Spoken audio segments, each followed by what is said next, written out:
página 1 de 278. Mente, John Brockman, 2012. John Brockman. Boston, Massachusetts, Estados Unidos, 16 de febrero de 1941. John Brockman, Boston, 1941, es un empresario cultural con una amplia trayectoria en el mundo del arte de vanguardia, la ciencia, el mundo editorial, el software e Internet. En la década de 1960, acuñó la palabra intermedia y aplicó el concepto entorno cinético intermedia al arte, el teatro y el comercio, mientras asesoraba a clientes como General Electric, Columbia Pictures, el Pentágono y la Casa Blanca. Más tarde fundó la agencia literaria Brockman, Incorporated, especializada en libros de no ficción.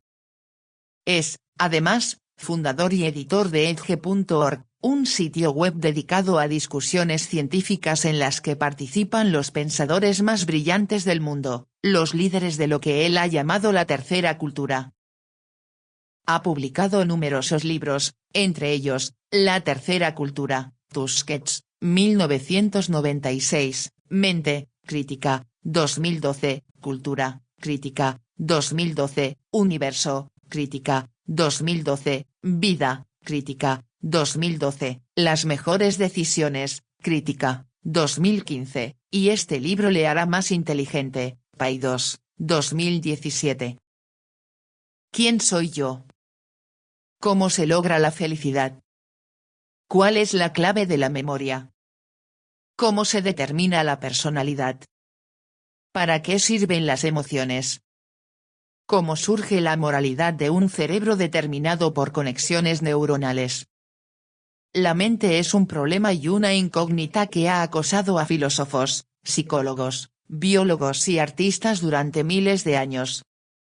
En este libro John Brockman ha reunido a los científicos y pensadores más influyentes de la actualidad para que presenten sus más profundos pensamientos y teorías más provocativas mediante ensayos breves y accesibles sobre los aspectos esenciales de la conciencia humana y los complejos mecanismos del cerebro. Steven Pinker se ocupa de cómo funciona el cerebro. Martin Seligman de la felicidad y de lo que ésta significa para vivir una buena vida. Philip Zimbardo del impacto del entorno físico en la personalidad. V. S. Ramachandran de la autoconciencia, esto es, de la fundamental cuestión de quién soy yo. Simon Baron Cohen de las diferencias innatas entre niños y niñas.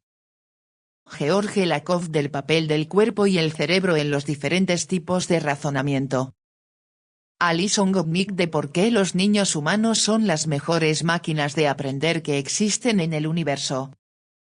Jonathan Haidt de las relaciones entre emociones, moralidad y creencias religiosas. 18 capítulos. 1. Órganos de computación. 2. Filosofía de carne y hueso. 3. Recuerdos paralelos, devolviendo las emociones al cerebro. 4. La selección sexual y la mente. 5.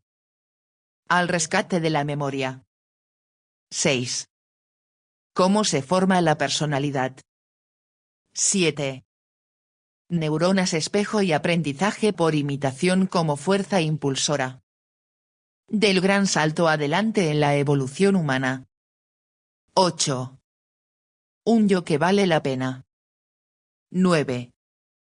No se puede ser un pepino dulce en un barril de vinagre. 10. La neurología de la autoconciencia. 11. Eudemonía, la buena vida. 12. ¿Qué son realmente los números? La base cerebral del sentido numérico. 13. La teoría de la concordia en el emparejamiento. 14. Toxoplasmosis, el parásito que está manipulando la conducta humana. 15. Bebés increíbles. 16. Signos de la conciencia. 17. ¿Cómo pueden las personas con formación seguir siendo ecologistas radicales? 18. Psicología moral y la incomprensión de la religión. Nota del editor. La ciencia es un conjunto de conocimientos y actividades. Por un lado, es conocimiento adquirido todo aquello que sabemos acerca de la naturaleza, de los fenómenos que tienen lugar en ella, las observaciones y experimentos realizados, al igual que las teorías producidas que nos permiten ordenar conjuntos de fenómenos y así entenderlos. La mayor parte de los libros de divulgación, ensayo o historia que se ocupan de la ciencia, tratan de esos apartados de la ciencia, del conocimiento ya adquirido. Pero la ciencia no se limita a eso, a lo que, con mayor o menor seguridad, sabemos, sino que es también, acaso sobre todo, búsqueda de soluciones y de problemas nuevos, ideas que se imaginan y que se prueban. Se trata de un mundo fascinante, en el que el científico siente la aventura y la magia de la búsqueda de lo desconocido, una búsqueda que le obliga a desplegar algo de lo mejor que posee la especie humana, la imaginación. Una imaginación sometida constantemente al control del razonamiento lógico y de la comprobación. Los títulos que componen la presente serie, Fronteras del Conocimiento, pertenecen al raro, por escaso, dominio bibliográfico en el que los protagonistas son las ideas que científicos distinguidos manejan para intentar resolver problemas abiertos en un conjunto de dominios que, sin exagerar, podemos denominar fundamentales, básicos, el universo, la vida, la mente, el pensamiento y la cultura. Bajo la experta batuta del editor estadounidense John Brockman, Fronteras del Conocimiento ha reunido a los científicos y pensadores más influyentes de la actualidad para que presenten sus más profundos pensamientos y teorías más provocativas mediante ensayos breves y accesibles sobre los aspectos esenciales de esos dominios. Pocas veces los lectores dispondrán de una ocasión mejor para llegar a saber qué es realmente la ciencia y para hacerse una idea de cuáles son las principales incógnitas a las que se enfrentan en la actualidad los científicos, incógnitas que cuando se despejen acaso muestren la realidad bajo luces completamente diferentes a las que ahora estamos acostumbrados. En este sentido, Fronteras del Conocimiento es también una puerta abierta al futuro. José Manuel Sánchez Ron. Real Academia Española. Introducción. En el verano de 2009, durante una charla en el Festival de Ideas de Bristol, el físico Freeman Dyson expuso una visión del futuro. En respuesta al reciente libro The Age of Wonder, en el que Richard Holmes describe cómo la primera era romántica se centró en la química y en la poesía, Dyson señaló que en la actualidad vivimos una nueva era de la maravilla dominada por la biología computacional. Entre sus líderes se encuentran el investigador en genómica Craig Venter, el ingeniero médico Dean Kamen, los científicos computacionales Larry Page y Sergey Brin, y el arquitecto de software y matemático Charles Simonyi. El nexo de unión de esta actividad intelectual, observó, se encuentra online, en www.edge.org.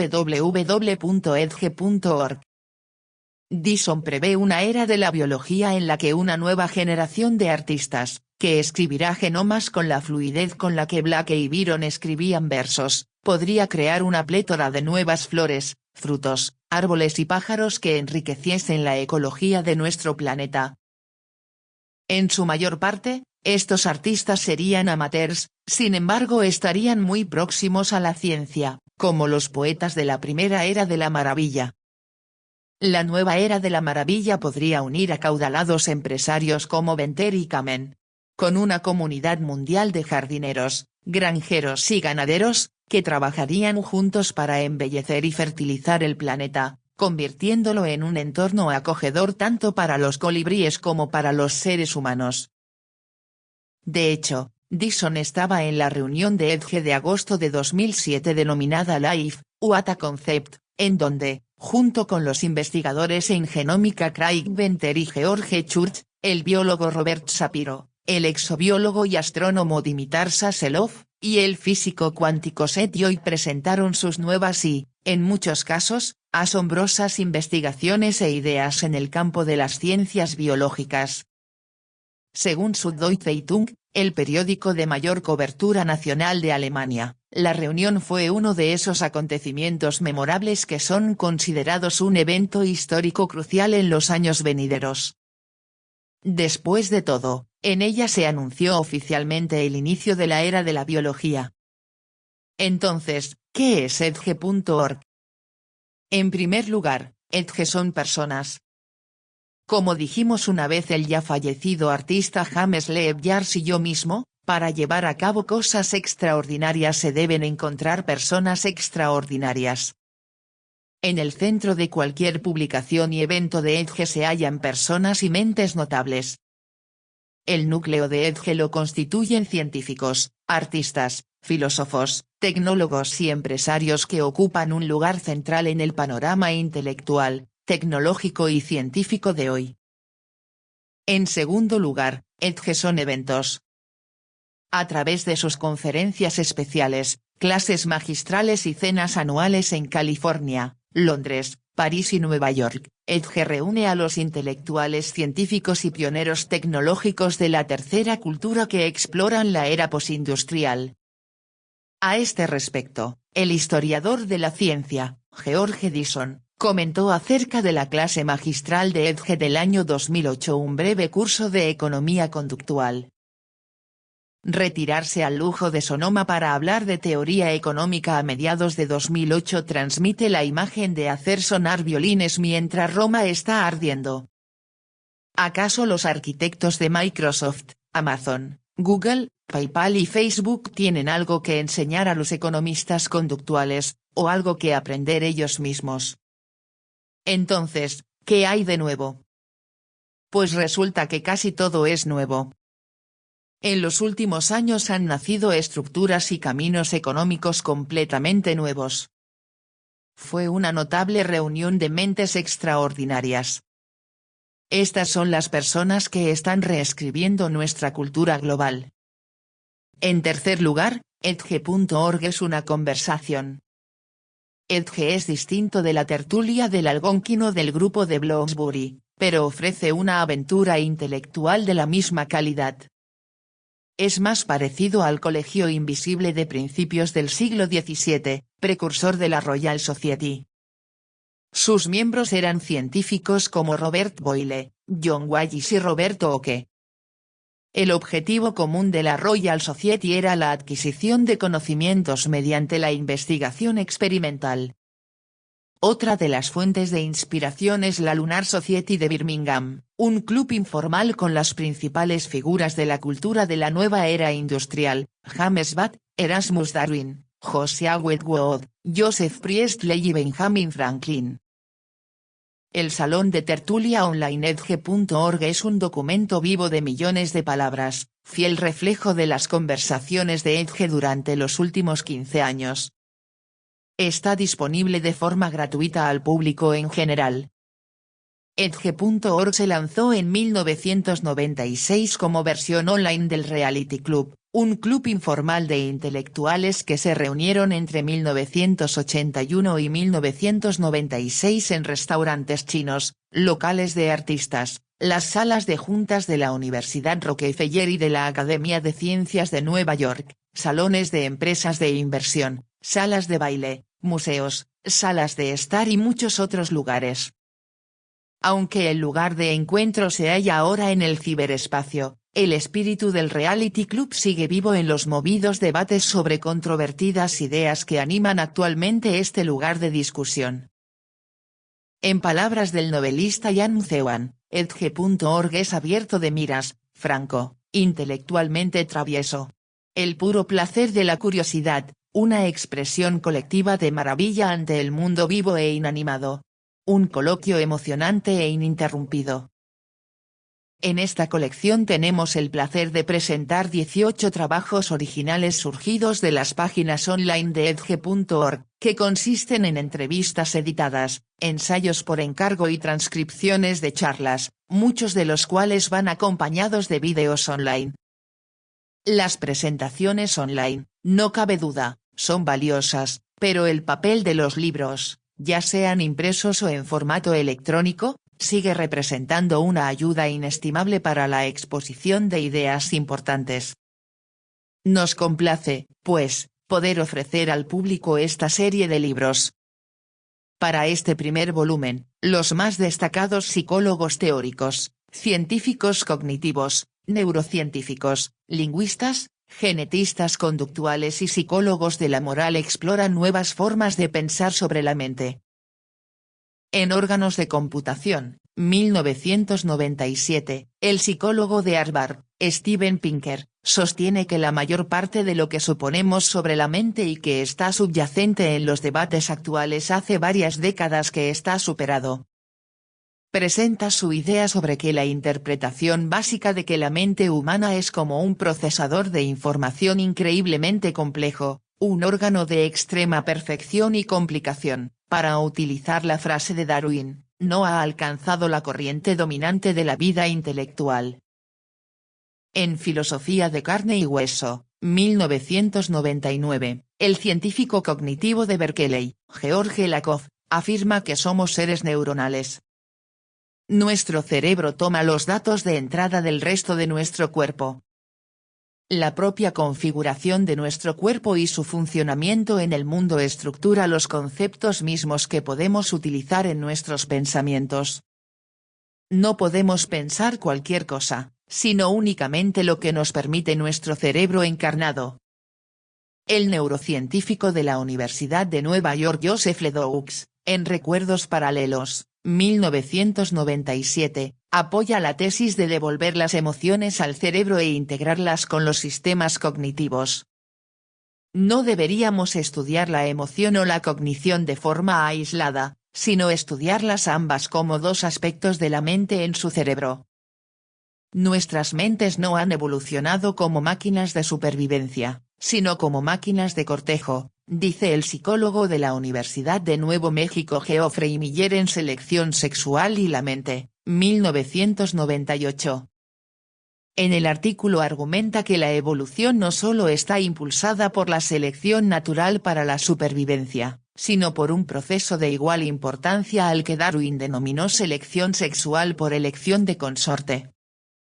La tesis que propone es que las capacidades más impresionantes y desconcertantes de la mente humana son herramientas de cortejo, que han evolucionado para atraer y agasajar a las parejas sexuales. Con el cambio de una visión de la evolución centrada en la supervivencia a otra centrada en el cortejo, Miller intenta expresar cómo podemos entender los misterios de la mente. El profesor emérito de la Open University y neurobiólogo Steven Rose está obsesionado con la relación entre mente y cerebro. En Al rescate de la memoria, 1999, esboza su punto de vista acerca de la comprensión de esta relación, que consiste en encontrar formas de ubicar cambios en el comportamiento, el pensamiento o la acción que puedan rastrearse de algún modo en cambios fisiológicos o bioquímicos, o cambios en la estructura del cerebro, es decir, en procesos susceptibles de estudio biológico. Durante la mayor parte de su vida, sus investigaciones se han centrado en nuestra comprensión del aprendizaje y la memoria. Durante las 2 últimas décadas, dice el teórico de la evolución Frank Suyowayen, ¿cómo se forma la personalidad? 1998, he experimentado un cambio fundamental en mis intereses profesionales. Empecé siendo historiador de la ciencia, y me preocupaban especialmente las cuestiones históricas acerca de las vidas intelectuales de las personas. Al intentar comprender el origen de la creatividad en ciencia, empecé a interesarme gradualmente en los problemas del desarrollo humano, especialmente en la forma en que la teoría de Darwin nos ayuda a entender el desarrollo de la personalidad. Ahora, además de historiador, me considero psicólogo. El neurocientífico de la Universidad de California San Diego, V.S. Ramachandran, es el autor del conocido ensayo Neuronas espejo y aprendizaje por imitación como fuerza impulsora del gran salto adelante en la evolución humana, 2000, que versa sobre el descubrimiento de las neuronas espejo en los lóbulos frontales de los monos y su posible relevancia en la evolución del cerebro humano, acerca de la cual especulo en este ensayo. Es el relato no publicitado más importante de la década. Mi predicción es que las neuronas espejo harán por la psicología lo que el ADN hizo por la biología, ofrecerán una estructura unificada que ayudará a dar explicación a numerosas capacidades mentales que hasta ahora han permanecido rodeadas de misterio e inaccesibles a la experimentación.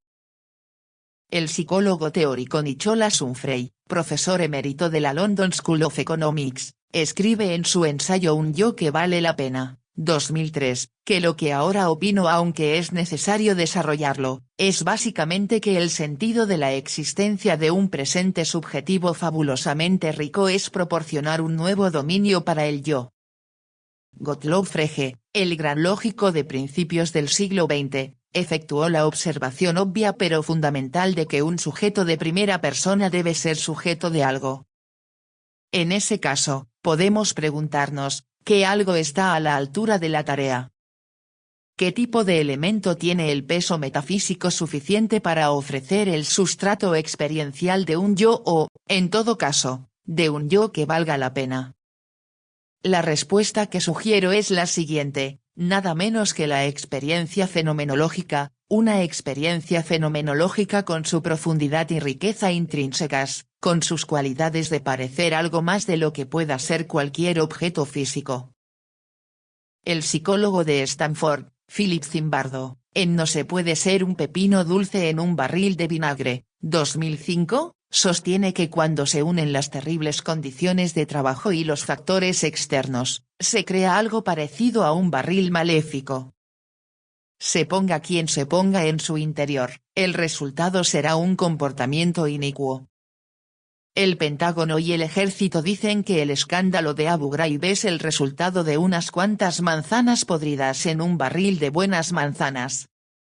Ese es el análisis disposicional que se hace. Pero el psicólogo social que llevo dentro, y el consenso entre muchos de mis colegas, me dice que es un análisis erróneo. No son las manzanas podridas las que corrompen a las buenas personas, sino los barriles podridos. La comprensión de los abusos en esta cárcel de Irak empieza por un análisis de las fuerzas situacionales y sistemáticas que actúan sobre los soldados que trabajan en el turno de noche de esa tienda de las horrores. En el segundo ensayo de V. S. Ramachandran, La neurología de la autoconciencia, 2007, escribe, ¿qué es el yo? ¿Cómo surge de la actividad neuronal el sentido de ser un ser humano consciente? Mi opinión es que incluso este antiquísimo problema filosófico nos conduce a los métodos de la ciencia empírica. Cada vez parece más probable que el yo no es una propiedad holística de la totalidad del cerebro, sino que surge de la actividad de conjuntos específicos de circuitos cerebrales interconectados. Pero necesitamos saber cuáles son los circuitos fundamentalmente implicados y cuáles podrían ser sus funciones. Es el aspecto de mirar hacia el interior del yo, su recursividad, lo que le da su peculiar calidad paradójica. Eudemonía, la buena vida, 2004, es el término que utiliza el psicólogo de la Universidad de Pensilvania, Martin Seligman, para una tercera forma de felicidad. Se trata del significado, que es volver a saber cuáles son nuestras mayores virtudes y utilizarlas para servir a algo que creemos que va más allá de nosotros mismos. No hay forma de tomar un atajo para ello. En eso consiste la vida. Es posible que haya una farmacología del placer, y quizá incluso de las emociones positivas en general, pero no es probable que se llegue a una farmacología interesante del flujo. Y es imposible que haya nunca una farmacología del significado. El ensayo del psicólogo cognitivo experimental del College de France, Stanislas Dehaene, ¿qué son realmente los números? La base cerebral del sentido numérico, 1997, presenta la tesis de que el número es muy similar al color. Puesto que vivimos en un mundo lleno de objetos discretos y móviles, escribe, nos resulta muy útil extraer el número. El número puede ayudarnos a rastrear a los depredadores o a seleccionar el mejor terreno para buscar comida, por mencionar solo ejemplos muy evidentes. Por eso la evolución ha dotado a nuestros cerebros y a los de muchas especies animales con mecanismos numéricos simples. En los animales, estos mecanismos son muy limitados, como veremos a continuación, son mecanismos aproximados, su representación es cada vez más burda para números cada vez mayores e implican únicamente las operaciones aritméticas más sencillas, adición y sustracción. Los humanos hemos tenido además la notable buena fortuna de desarrollar capacidades de lenguaje y notación simbólica, que nos han permitido desarrollar representaciones mentales exactas de números grandes, así como algoritmos para efectuar cálculos con precisión. En la teoría de la concordia en el emparejamiento, 2005, el psicólogo de Cambridge, Simon Baron-Cohen, expone que su tesis con respecto a las diferencias sexuales es bastante moderada, en el sentido de que no descarto los factores ambientales, solo digo que no hay que olvidar la biología. Desde mi punto de vista, eso es muy moderado. Pero algunas personas en el campo de los estudios de género opinan que incluso eso es demasiado extremo. Están empeñadas en que todo sea ambiente y nada biología. Se puede comprender que, en los años 60 y con el objetivo de cambiar la sociedad, esa posición fuese muy importante. Pero, ¿es una descripción científicamente real de lo que sucede?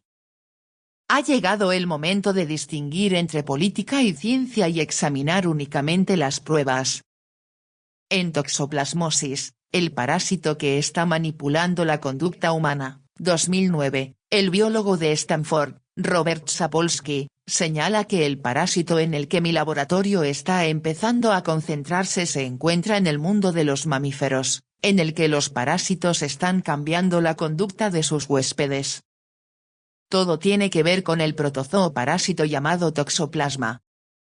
Si alguna vez estás embarazada o estás con alguien que lo está, ya conoces la actitud aprensiva que se desencadena con respecto a las heces de los gatos, las camas de los gatos o cualquier cosa que tenga que ver con los gatos, porque podría llevar la toxoplasmosis. E introducir el toxoplasma en el sistema nervioso del feto es un verdadero desastre. Hace mucho que sabemos que los niños humanos son las mejores máquinas de aprendizaje del universo, dice la psicóloga de Berkeley, Alison Gopnik, en Bebés Increíbles, 2009, pero siempre ha sido algo como el misterio de los colibríes, sabemos que vuelan, pero no tenemos ni idea de cómo pueden hacerlo. Podríamos decir que los bebés aprenden, pero no sabemos cómo. Stanislas Dehaene presenta los resultados de sus últimas investigaciones en Signos de la Conciencia, 2009. A lo largo de los últimos 12 años, mi equipo de investigación ha estado utilizando todas las herramientas para el estudio del cerebro que tenían a su disposición, desde imagen por resonancia magnética funcional, IRF, a electroencefalografía y magnetoencefalografía, e incluso electrodos insertados profundamente en el cerebro humano para arrojar luz sobre los mecanismos cerebrales de la conciencia. Me complazco en anunciar que hemos llegado a una buena hipótesis de trabajo. En un experimento tras otro, hemos visto los mismos signos de la conciencia, marcadores fisiológicos que muestran simultáneamente un cambio masivo cuando una persona toma conciencia de un dato, por ejemplo, una palabra, un número o un sonido. En ¿cómo pueden las personas con formación seguir siendo ecologistas radicales? 1998, el ya fallecido psicólogo y genetista conductual David Lichten, que había sido profesor emérito en la Universidad de Minnesota, escribe que si no fuese por los prejuicios ideológicos, cualquier persona racional que examinase las pruebas admitiría que las aptitudes humanas, los rasgos de la personalidad, muchos de los intereses y manías personales e incluso algunas actitudes sociales deben entre un 30 y un 70% de su variedad a las diferencias genéticas entre las personas. La barrera ideológica parece estar relacionada con la convicción de que la aceptación de estos hechos supone la aceptación del determinismo biológico, el darwinismo social, el racismo y otros aspectos funestos. Para comparar entre los efectos genéticos y ambientales en la psicología humana recurre a su famoso estudio efectuado sobre 4.000 gemelos. Una formulación mejor del dilema naturaleza o crianza sería naturaleza mediante crianza, afirma para apoyar su argumento de que las influencias genéticas son intensas, y la mayor parte de nosotros nos desarrollamos a lo largo de una ruta determinada principalmente por nuestro timonel genético personal. El psicólogo de la Universidad de Virginia, Jonathan Haidt, explica en Psicología Moral y la Incomprensión de la Religión, 2007, que puede parecer obvio que las sociedades que se fundamentan en el contrato social son buenas, modernas, creativas y libres, mientras que las sociedades colmena apestan a feudalismo, fascismo y patriarcado. Como liberal laico, acepto que las sociedades contractuales como las de Europa Occidental ofrecen la mejor esperanza de vivir juntos en paz en nuestras naciones modernas cada vez más diversas, aunque aún está por ver si Europa es capaz de resolver sus actuales problemas de diversidad. Sin embargo, quisiera destacar algo que debería hacer reflexionar a los contractualistas. Hace tiempo que los sondeos muestran que, en Estados Unidos, los creyentes en una religión son más felices, más sanos, más longevos y más generosos entre sí y para la caridad que las personas laicas. John Brockman. Editor, edge.org. Página 14.